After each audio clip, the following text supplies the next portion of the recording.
بسم الله الرحمن الرحيم. اهلا وسهلا بكم في قناتي. النهارده باذن الله هنعمل عظمه. الايه دي ايدي الكرسي. هستعمل هنا خيط سلسله حرير البقره 250 جرام. نستعمل ابرتين، ابره مقاس 5، ابره 6. سمك الفتله نص سنتي. تمام كده اهي نص سنتي. اول حاجه احنا هنشتغل بابره رقم 5. نعمل غرز منزلقه في الاول في الخروم دي.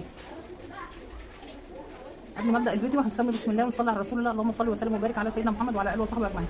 طبعا احنا بنقطع الخيط نستعمل الولاعه عشان ما يقرش. ماشي، اسيب مسافه من الخيط كده وبعدين هسحب خيط كده، وبعدين هثبت الخيط كده. ماشي، وبعدين نعمل غرز منزلقه اللي هي كده،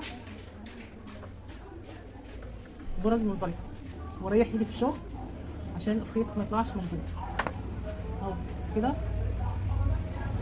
اهو. اعمل غرز منزلقه،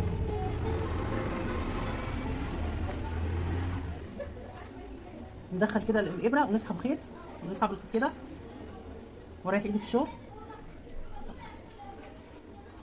بسحب خيط كده واطلع اهو كده. برضو بساعد كده اهي كده غرز منزلقه. تمام كده انا خلصت غرز المنزلقه اهو على الاطار كله. بقطع بالولاعه. تمام، بسيب مسافه كده، بربط الفتلتين مع بعض، البدايه والنهايه، خيط البدايه وخيط النهايه كده، بثبتهم كويس كده. انا ثبت الخيط كويس اهو.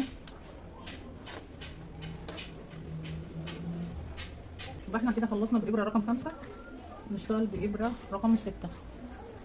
هنا نكتب من فوق كده من عند كلمه الله، من هنا هنسيب مسافه كده عشان التابلو ده يتعلق منها. نعمل عقده البدايه. عملت هنا 20 غرزه سلسله، بعدل الغرز كده عشان تبقى كلها في اتجاه واحد. تمام، وبثبت ديت اللي هنعلق منها التابلو، بثبتها من هنا من عند كلمه الله، من هنا كده،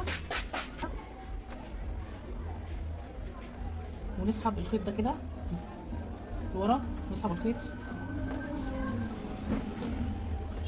اهو كده اهو كده. انا سحبت الخيط. السلسله دي اخليها في اتجاه واحد هي كده عشان ما تلفش معايا. هي كده انا خليتها في اتجاه واحد كده، وهنا بسحب الطرف الثاني، انا الطرف الثاني بثبت الفتله كويس. خيط كمان مره بسحب الخيط ده بثبته بالولاعه اهو كده. بعد كده الخيط اتثبت معايا. دي التعليقه اللي انا هعلق منها التابلو. بعمل غرز حشو كده. احنا هنعمل غرز حشو، نعمل غرزه تثبيت الاول كده، وبعدين ندخل في كل عين نعمل غرزه حشو. بندخل الابره كده، بدخل الابره كده واسحب خيط اهو، واعمل شد بس كده عشان ايه ما تبقاش مهويه. بسحب خيط واعمل غرزه حشو. يبقى نستمر مثلا لغايه لما نخلص السطر غرز حشو هنا، ونرجع نشوف السطر اللي بعد كده هنعمله ازاي. كده وصلنا قبل اخر غرزه. هنعمل الغرزه ديت كده غرزه حشو اهي، واخر غرزه كده اهي. اسحب الخيط كده، نخلص السطر اهو. فبنيجي عند اول غرزه ديت ونعمل غرزه منزلقه عشان هنبتدي السطر الجديد. هي بتبقى جامده شويه. نسحب خيط كده من هنا كده، واشد الخيط اهو كده، بسحب خيط واطلع من الغرزتين. تمام، بدايه السطر اللي بعد كده يعني انا بستعدل غرز الحشو كده واطلعها لبره اهي. احنا هنشتغل في الفراغ ده 3 سلسله، ادي 1 2 3، ونعمل كمان 2 عمود في نفس الفراغ. 2 عمود في نفس الفراغ، ادي 1 2 مع سلاسل الارتفاع اعتبرناهم كده ايه 3 عمود، ونسيب فراغ وندخل في الفراغ اللي وراه ونعمل منزلقه. يعني نسيب الفراغ ده وندخل في الفراغ اللي وراه ونعمل غرزه منزلقه كده. تمام. في نفس الغرزه هنعمل ايه؟ في نفس الغرزه هنعمل ايه؟ 1 2 3 وهنعمل كمان 2 عمود. نعتبر سلاسل الارتفاع دي بعمود ونعمل في الفراغ ده كمان 2 عمود. يعني سلاسل الارتفاع بعمود ونعمل كمان 2 عمود جنب سلاسل الارتفاع دي كده ايه؟ 1 2 كمان عمود يبقى كده 3 كده 3 عمود. تمام كده. ونسيب فراغ وندخل في الفراغ اللي وراه نعمل منزلقه. ونشد الخيط كده. يبقى نستمر بهذا النمط لغايه نهايه السطر ونرجع نشوف احنا هنقفل السطر ازاي. كده انا خلصت كل الغرز اهي.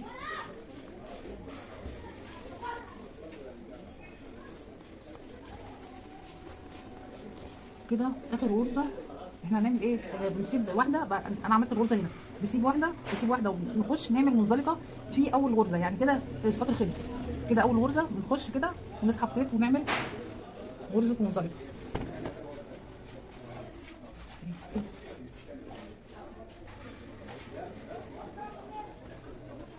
وبقص الخيط من ورا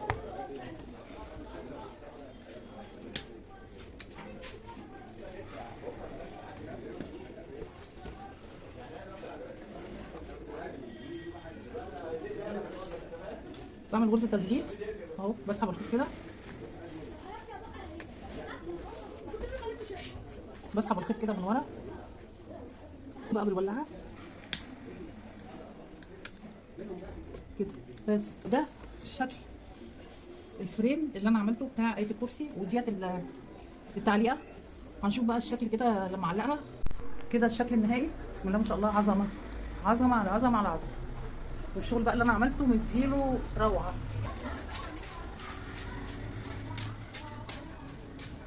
الفريم اللي انا عملته غرز المنزلقه اللي هي مديها شكل الضفيره دي، وغرزه الحشو. والسطر الثالث الغرزه اللي انا عملتها اللي هي الفستونه، غرزه الفستونه.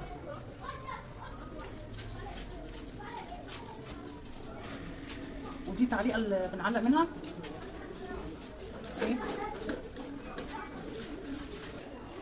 يبقى كده الفيديو بتاعنا خلص. ارجو لو عجبكم الفيديو تقولوا لي رايكم في الكومنتات، وارجو تدعموني وتشتركوا في القناه وتعملوا لايك وشير عشان يوصلكم كل جديد انا بعمله باذن الله. دمتم بخير والى اللقاء في فيديو اخر باذن الله، والسلام عليكم ورحمه الله وبركاته.